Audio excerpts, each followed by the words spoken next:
Section 1 हो गया, अब सेक्शन 2 करना है हम लोग को। सेक्शन 1 में देखो मोर देन 1 करेक्ट वाला क्वेश्चन था। अब यहाँ पे ओनली 1 करेक्ट, सिंगल करेक्ट रहेगा, ठीक है। 4 ऑप्शन दिया रहेगा, only 1 of them will be correct, ठीक है। Only 1 of them will be correct. Negative marking -1 है और मार्क्स है 3 मार्क्स का 1 क्वेश्चन है, ठीक है। 4 क्वेश्चन रहेगा सेक्शन 2 में। टोटल मिला के 17 क्वेश्चन है, उसको 4 सेक्शन में लोगों ने डिवाइड कर रखा है। पहले सेक्शन में 3 क्वेश्चन था जिसमें मोर देन 1 करेक्ट था, पार्शल मार्किंग भी था, और यहाँ पे आपका मतलब 4 ऑब्जेक्टिव क्वेश्चन होगा जिसमें सिंगल करेक्ट होगा, ठीक है। करते हैं इसको। चौथा क्वेश्चन, क्वेश्चन नंबर 3 तक कर लिया था हम लोगों ने। Let's do question number 4। देखो क्वेश्चन नंबर 4 क्या बोल रहा है। A bar of mass m equals to 1 kg and length L equals to 0.2 meter is lying on horizontal frictionless surface. Horizontal surface पे रखा हुआ है, मतलब हैंग नहीं हो रहा है, मतलब ऐसा सरफेस है, ऐसे रखा हुआ है, ठीक। Okay. One end of bar is pivoted at a point about which it is free to rotate, ठीक। A small mass m equals to 0.1 kg is moving on the horizontal surface with 5 meter per second speed on path perpendicular to the bar, and it hits the bar at a distance L/2 from the pivoted end and returns back on the same path with velocity v, with a speed v.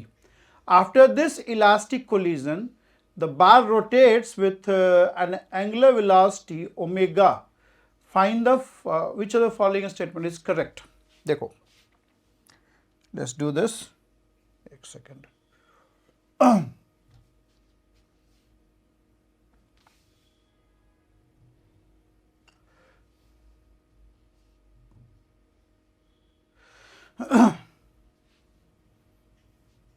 ये question करते हैं हम लोग। Note 3 खुल जाए पहले।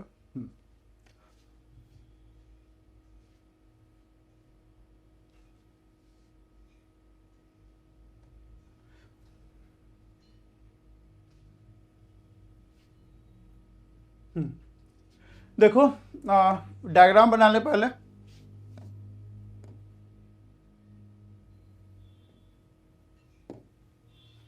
ये आपको मान लो बार रखा हुआ है, ये वर्टिकल नहीं है, हॉरिजॉन्टल प्लेन में है। ये हॉरिजॉन्टल प्लेन में है, ये बार, ठीक है। ये बार है, लेंथ L का है, मास 1 kg है। Length is L, mass is 1 kg, ठीक है। और एक एंड इसका पाइवोटेड है, one of the end is pivoted. इसका एक एंड ये आपका पाइवोटेड है, ठीक है। और बिल्कुल मिड पॉइंट पे एक बॉडी हिट कर रहा है इसको, ठीक है।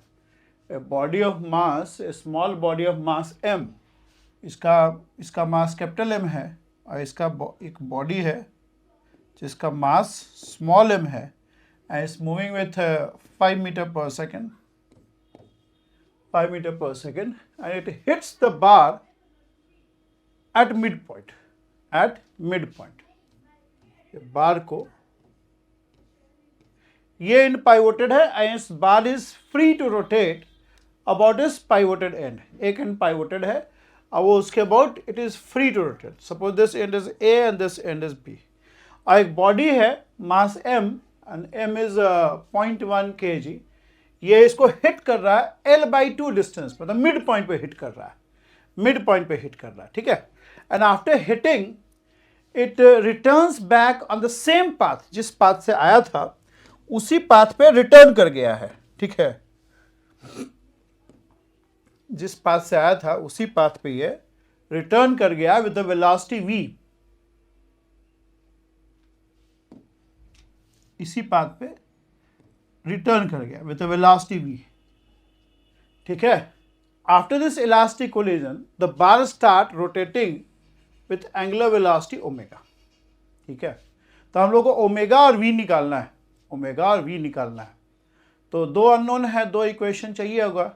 एक इक्वेशन तो हम लोग एक काम कर सकते हैं, we can conserve angular momentum, we can conserve angular momentum of the mass small m and the bar as a system about point A. We can conserve angular momentum of bar plus mass जो 0.1 kg का है system about pivoted and. About pivoted and लेने से फायदा क्या होगा?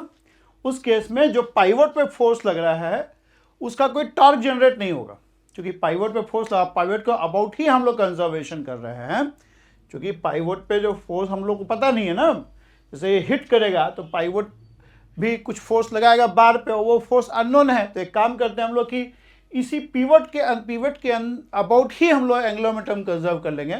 उस case में पिवट जो फोर्स लगा रहा है बार पे उसका टॉर्क जनरेट नहीं होगा, right.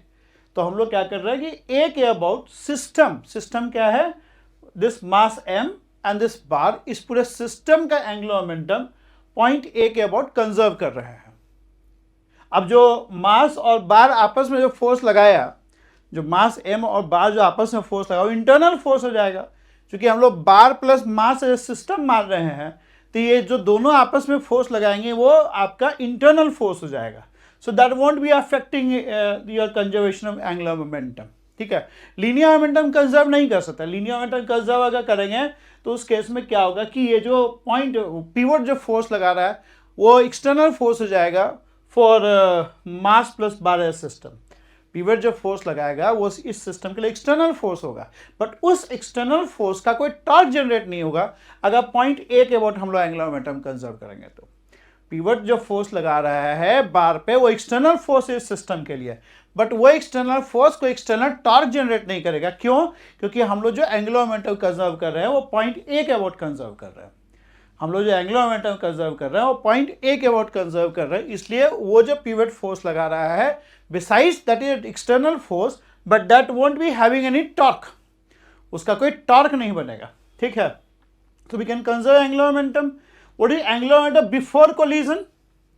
Angular momentum before collision, bar तो रेस्ट पे था, तो जो भी एंगुलर मोमेंटम होगा ये मास m का होगा, जो भी एंगुलर मोमेंटम होगा वो मास m का होगा। तो इसका एंगुलर मोमेंटम क्या होगा? एंगुलर मोमेंटम कैसे निकालते हो आप? How do you find angular momentum? जिस पॉइंट के अबाउट एंगुलर मोमेंटम निकालना है, देखो पहले थोड़ा सा आपको हम बता दें एंगुलर मोमेंटम निकालते कैसे हैं, ठीक है। जिस पॉइंट के अबाउट एंगुलर मोमेंटम निकालना है, देखिए थोड़ा दूसरा कलर लेते हैं।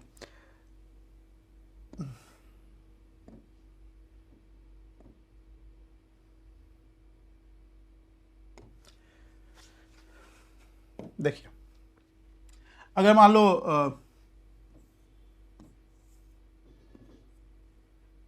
पॉइंट मास m है आपका, ये मान लो वेलोसिटी u है 5 मीटर पर सेकेंड, ठीक है, ये पॉइंट a है। तो angular momentum of this mass about point a क्या होगा? What is the angular momentum of this mass m about point o, point a? Angular momentum is given by what? For a point mass the angular momentum is given by this r। क्या है? r is a vector, r is a vector from the point about which angular momentum is to be calculated to the mass m। मतलब जो mass m मतलब जिस point के about angular momentum conserve कर रहे हैं उस पॉइंट से मास m तक, पॉइंट मास तक हम लोग एक वेक्टर ड्रा कर लेंगे, that is going to be your r vector, ठीक है।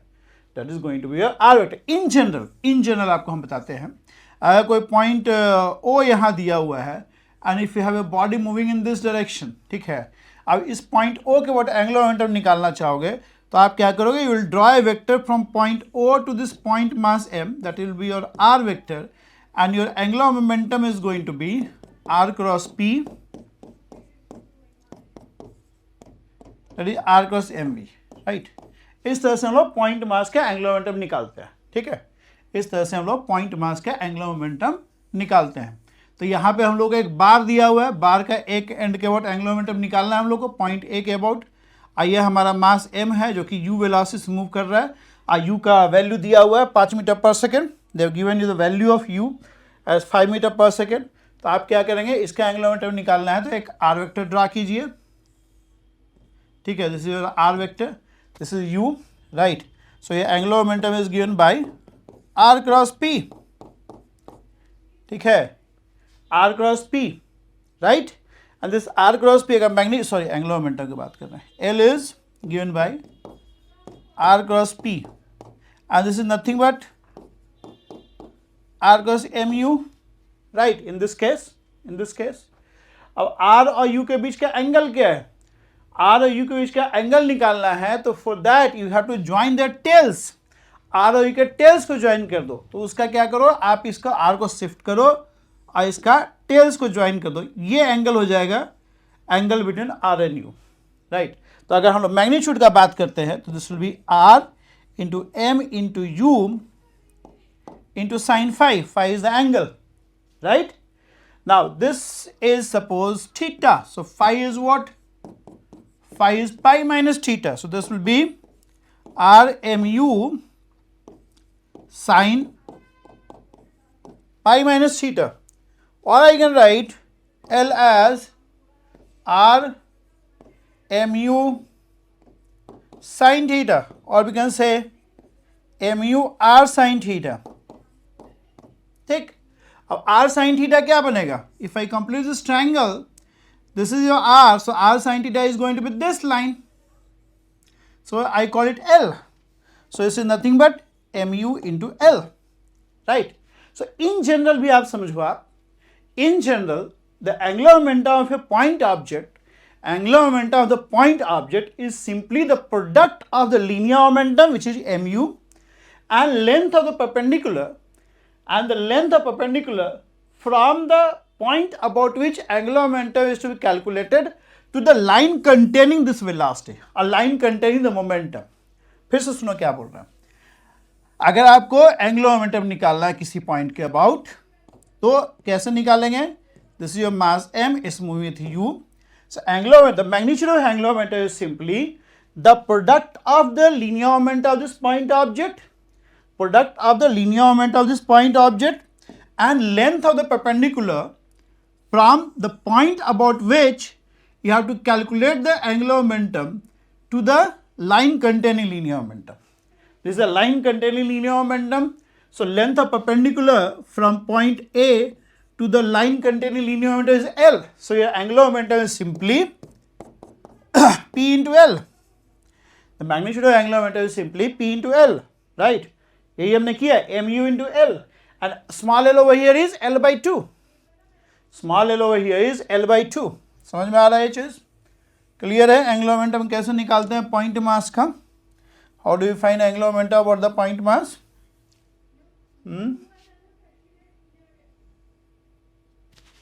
इज इट ऑल राइट, ठीक है। So angular momentum of this object point mass about this A is mu into L, u is 5, और direction क्या होगा, direction के लिए आप r वेक्टर और p वेक्टर के टेल्स को ज्वाइन कर दो, और r क्रॉस p देखो करके, पहला फिंगर्स रखो किधर, r के डायरेक्शन में, और उसको कर्ल करोगे p के डायरेक्शन में, आप पहला you put the fingers of your right hand, this 4 fingers of your right hand in the direction of r vector and curl it towards the linear momentum, curl it towards the linear momentum. Thumb gives you direction of angular momentum, so thumb is in outward direction, so if I take outward direction is positive, so I get plus MUL, right. So this is linear momentum of this is a linear momentum, this is your linear momentum, sorry,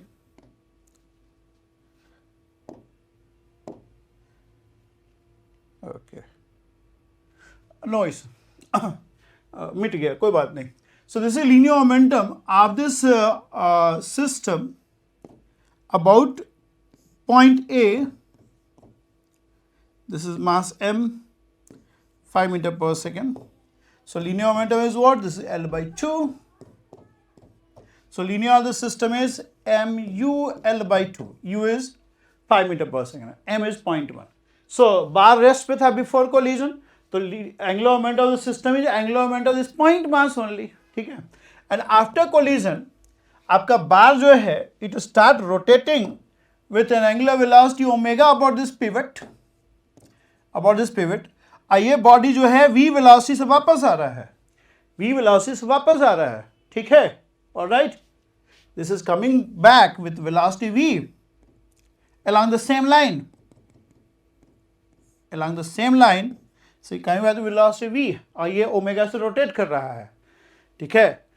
तो इसका angular momentum क्या हो जाएगा, m into V into L by two, और direction क्या होगा, see this is your R vector, इसके tails को ज्वाइन करो, आर वेक्टर्स और पी वेक्टर के टेल्स को ज्वाइन करोगे तो आर क्रॉस पी किधर जाएगा, inward, R cross P will be inward, तो हमने आउटवर्ड को पॉजिटिव ले लिया है, तो इनवर्ड को क्या लेंगे, नेगेटिव लेंगे।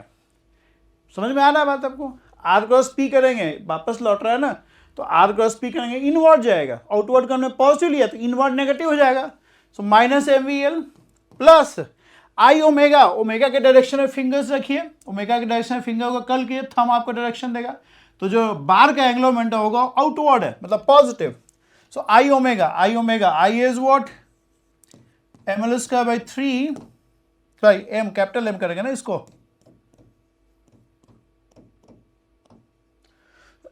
all right, okay, let's put the value 0.1 into 5 and length is 0.2, so L by 2 is 0.1 equals to 0.1 into V into 0.1 plus M is 1 into 0.2 का whole square, so 0.04 by 3 into omega, right? So this will be 0.05 and minus 0.01 V, 0.01 V plus 0.04 omega. So I can say this is 5 equals to V minus V plus 4 by 3 omega. Right, this is one equation. All right. Now, let's apply this, let's make use of the fact that the body undergoes elastic collision with the rod. The body goes elastic collision with the rod. It was moving with 5 meter per second. Then it returns back with V, right? And at this point, it is going with omega. So this point will have a velocity just after collision. का velocity का बात करें, तो velocity will be omega L by 2.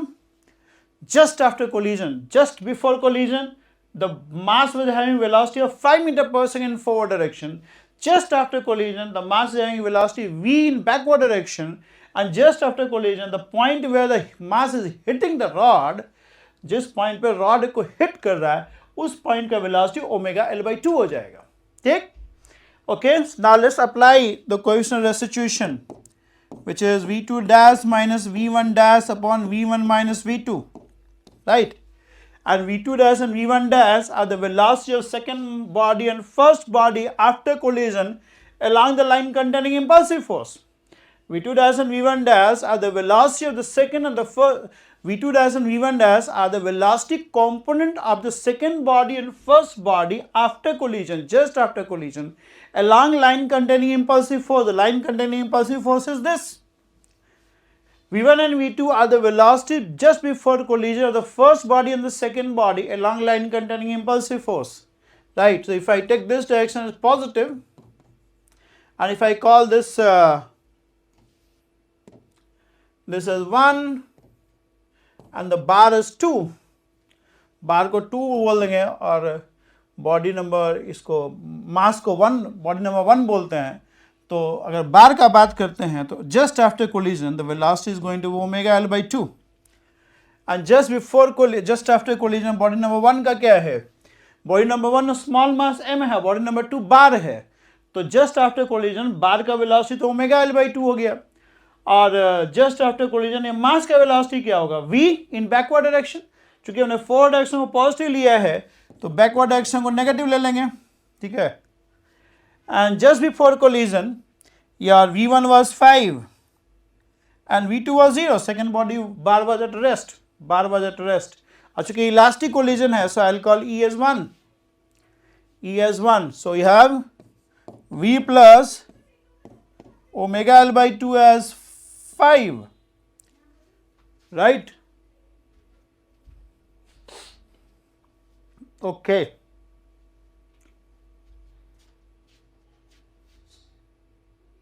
And here we have minus V plus 4 by 3 omega as 5. So if I add them, what do I get? 4 by 3 omega, or L by 2 is what? 0.1, 5, 5, 10. ये कितना आ जाएगा भाई? 4.3 upon 3 omega is 10. Or omega is 30 upon 4.3. So 30 upon 4.3 will be what?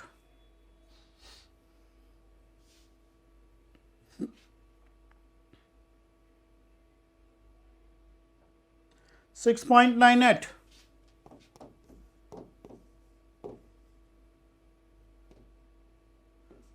Radian पर second. एक ही answer match कर रहा है, बाकी वेलोसिटी भी निकाल सकते हो आप. यहाँ 6.98 है, सो v is what? 4 by 3 omega minus 5.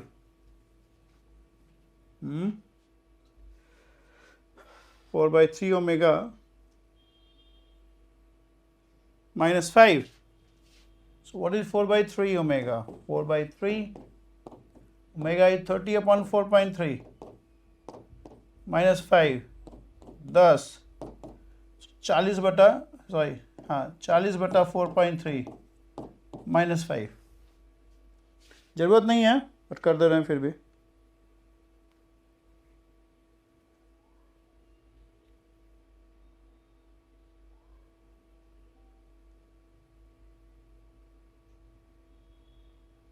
Four 4.3, ये भी सही है.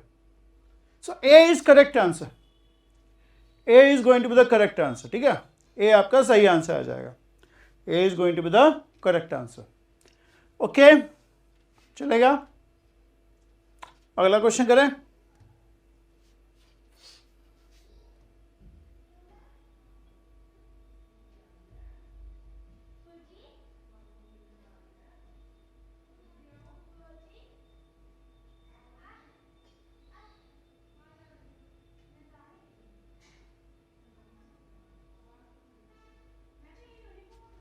ये क्वेश्चन देखिए क्या बोल रहा है.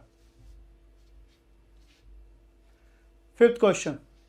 ए container has a base of 50 centimetre into 5 centimetre and height 50 centimetre. ठीक, as shown in figure it has two parallel electrically conducting walls, each of area 50 centimeter into 50 centimeter. ठीक है. The remaining wall of the container are thin. ठीक, and non-conducting. The container is being filled with liquid of dielectric constant 3 at uniform rate of 250 centimeter cube per second. What is the value of capacitance of container after 10 seconds? Permittivity is given. The effect of non-conducting wall in the capacitor negligible. Okay, fine. हम लोग ये जो wall number 1 है और wall number 2 है, जो this is sorry क्या आ गया.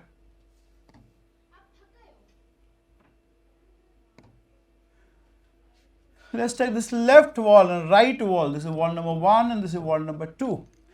Consider them as plate of capacitor. Right? And this is the gap. A gap का कुछ हिस्सा filled है डाइलेक्ट्रिक लिक्विड से. गैप का कुछ हिस्सा फिल हो रखा है डाइलेक्ट्रिक लिक्विड से.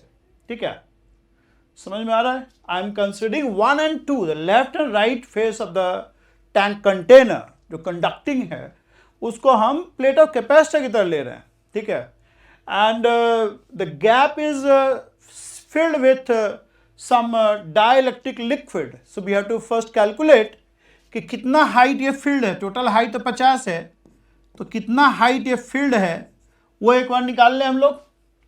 10 सेकेंड तक इसको फिल किया गया है और 1 सेकेंड में 250 सेंटीमीटर क्यूब फिल हो रहा है. मतलब 10 सेकेंड में कितना फिल हुआ है? 10 सेकेंड में जो volume of the direct liquid हो जाएगा वो 250 इंटू 10 इतना सेंटीमीटर क्यूब हो जाएगा. और ये जो बेस है आपका, ये जो आपका बेस है,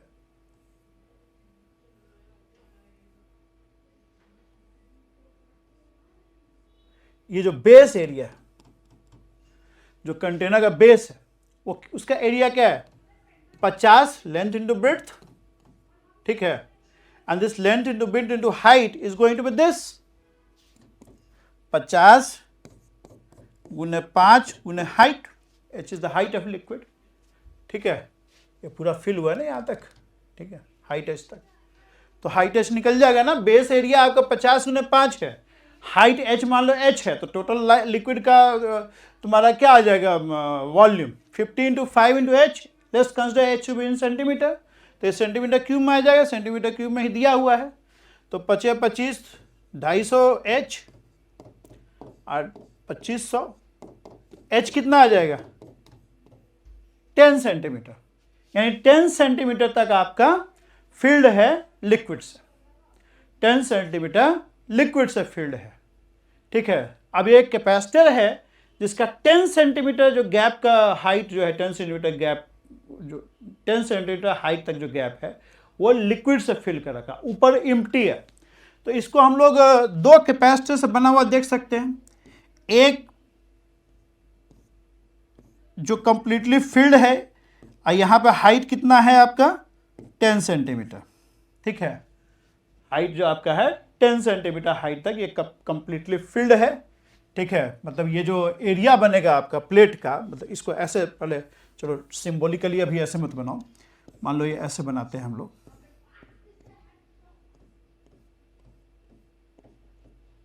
और एक आपका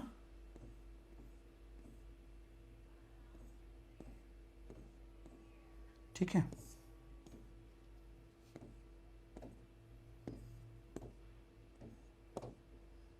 अब देखो ये आपका 50 है और ये 10 है. ये आपका 50 है और ये कितना बन जाएगा? टोटल 50 में से 10 घटा दो 40. और जो गैप है तुम्हारा ये आपका 5 5 है दोनों के केस में. समझ में आ रहा है आपको? और ये वाला पूरा फील्ड है, ये वाला पूरा फील्ड है. क्लियर है ये चीज? Is it very clear to you? Suppose this is capacitor C1 and this is C2. So what is C1? Epsilon R, epsilon naught A by D. Epsilon R is how much? Dielectric constant is 3 into epsilon naught. है ना? और area क्या हो जाएगा? Area of the plate 50 Guna 10 500 centimetre square. इसको metre square में कर देंगे. ठीक है. And gap width is 5 into 10⁻². 5 centimetre gap है. ठीक. C2 ऊपर वाला capacitor, epsilon not A by D. Epsilon not will put the value later on. ठीक है. एरिया क्या बन जाएगा? 50 गुना 40, 50 गुना 40 2000 गुने 10⁻⁴ इंटू 5 इंटू 10⁻². और पैरेलल में है. ठीक है. इसको हम लोग पैरेलल में ऐसे देख सकते हैं ना. पैरेलल समझ में आ रहा है जी? ये प्लेट पोटेंशियल डिफरेंस सेम रहेगा ना. यहाँ पे जो पोटेंशियल डिफरेंस है यहाँ भी पोटेंशियल डिफरेंस होगा, क्योंकि कंडक्टिंग प्लेट जो एक ही पोटेंशियल सरफेस होता है. What ever potential you have over here, same is the potential over here. Whatever potential you have on this upper side, same potential over this at this point. तो potential difference भी same रहेगा. ठीक है. जब potential difference same रहेगा, so we can consider them as capacitor in parallel, right? We can consider them as capacitor in parallel. Okay. So net capacitance is going to be C1 plus C2 और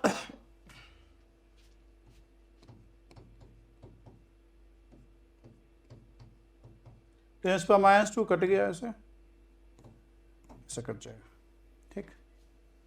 यहाँ 5 5 cut गया और 3 epsilon not हो गया यहाँ पे कितना हो जाएगा, 40 बचे 200, तो 40 और 3 43 हो गया ना जी, 43 एप्सिलॉन नॉट। सो 43 गुने एप्सिलॉन नॉट की वैल्यू 9 लिख रखा है, कोई बात नहीं, 9 कर दो, 9 इंटू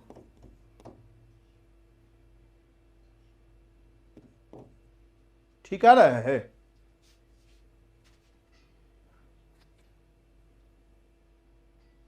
तो फिर से वेरीफाई कर लेते हैं। 3 डायरेक्टली कांस्टेंट 250 है, 50 गुने 5 250, एक सेकेंड 10 सेकेंड, हाँ ठीक है, 10 सेंटीमीटर तक जाएगा, ओके 10 सेंटीमीटर जाएगा, ओके, तो 10 सेंटीमीटर सही है। तो कैपेसिटर प्लेट का एरिया क्या हो गया, 10 सेंटीमीटर इंटू 50, 500 10 से -4, ठीक है। और आपका इधर आ गया गैप विड्थ 5 इंटू 10 से -2, ठीक है। सेकेंड वाला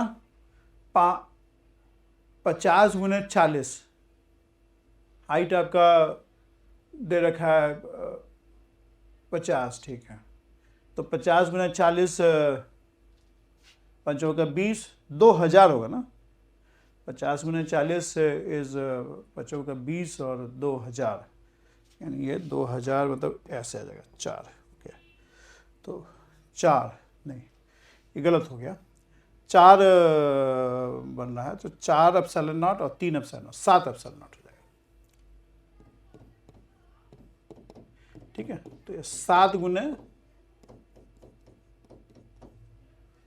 ठीक है, 63 इंटू 10 पर -12, मतलब 63 पिको फैराड हो जाएगा। B would be the correct answer, B would be the correct answer. Clear है, ये सिंपल क्वेश्चन है, ठीक है, B would be the correct answer, okay, चलेगा।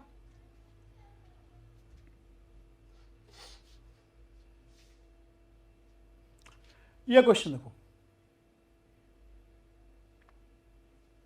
क्वेश्चन नंबर 6 देखिए, क्वेश्चन नंबर 6 क्या बोल रहा है, 1 mole of ideal gas expands adiabatically from initial state Ta to V0 to final state Tf to 5 V0। इसको डायग्राम बनाए,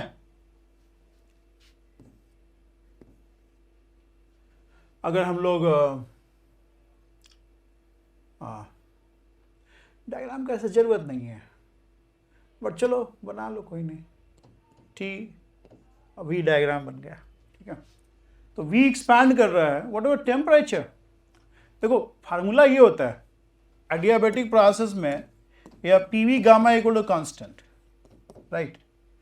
तो हमें टी और वी के टर्म्स में करना है, तो I can say this is R T by we,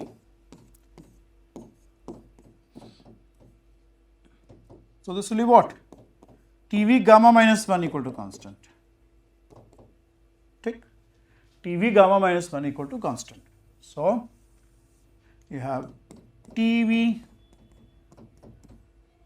see volume increases, temperature falls, so you have this is your TA V naught is going like this, so this is your TF and 5 E naught, okay। दूसरा क्या है, another mole of same ideal gas expand isothermally from different state TB V naught to same final state TF 5 E naught, same final state, ये A है ये B है, तो दूसरा जो एक और मोल जो गैस का है वो क्या कर रहा है, वो ये ऐसे था, तो आइसोथर्मल में तो टेम्परेचर कांस्टेंट रहता है ना, temperature will remain constant, so remain TF, और ये क्या था TB V naught, volume same है, okay. So that means what? That means TB and TF are equal. क्योंकि isothermal process है, so temperature doesn't change. So your TB is actually TF, right? So TA by TB निकालना है तो clear, तो easy है यार. Adiabatic में apply कर दो. TA V naught gamma minus 1 equals to TF 5 V naught gamma minus 1. Right? So TA by TF is equal to what? 5 gamma minus 1. And TF is nothing but TB. It is 5 raised to the power gamma minus 1. A is going to be the correct answer. TA by TF ही हो गया ना लगता है ऐसे. Right. TA by TB is TF basically. So TA by TF is 5 raised to the power gamma minus 1. 5 raised to the power gamma minus 1. Is it all right? 5 raised to the power gamma minus 1. Yeah. ठीक. आगे चलें.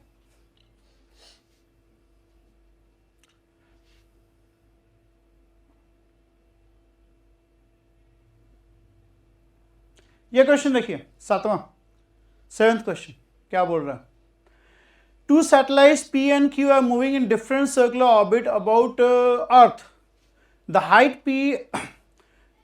of P and Q from the Earth's surface is HP and HQ, where HP is R by 3. ठीक. The acceleration of P and Q due to Earth gravity is GP and GQ. GP upon GQ is 36 by 25. What is HQ? देखो ये earth है आपका. This is earth, radius R. ठीक. और एट point P से at a distance r from the center of the earth, at a distance r from the center of the earth outside, G is given by minus GM by R square. अगर magnitude का बात करते हैं तो I can से it is GM by R square simply. Vector form में लिखोगे तो ऐसे लिखाएगा, बट मैग्नीट्यूड का बात करोगे तो इस GM by R square. अब क्या बोल रहा है तुम्हारा, दो सैटेलाइट है, एक P है और एक Q है. अब सैटेलाइट का जो दूरी है अर्थ सरफेस पे बोल रहा है कि HP है, और यहाँ पे जो ये डिस्टेंस है वो HQ है, यहाँ पे डिस्टेंस HP है. ठीक, कोई बात नहीं. So what is GP? GP is GM, where M is the mass of the earth, R plus HP का whole square. And what is GQ? GM this. ठीक है ना? Okay. And they have given you GP by GQ. So GP by GQ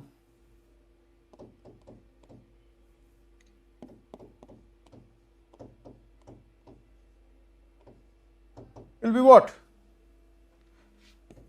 R plus HQ whole square, or you can say R plus HQ and R plus HP का whole square, and that is given to you 36/25. तो दोनों तरफ square root ले लेंगे और आपको HP दे रखा है. So it is R plus HQ and HP is given to you. What it is? R by 3. इसका स्क्वायर रूट क्या आ जाएगा? 6/5 है कि नहीं? तो यहां से आ जाएगा HQ प्लस R 655 इंटू, ये कितना आ जाएगा? R plus R by 3, 4R बाई 3, 3 दूनी 6, ये कितना हो जाएगा? 8/5R. So HQ is 8/5R minus R. So it is 3/5R. Yes. 3/5 R, ठीक है, इट इज 3/5 आर, ठीक है, क्लियर है, ऑलराइट।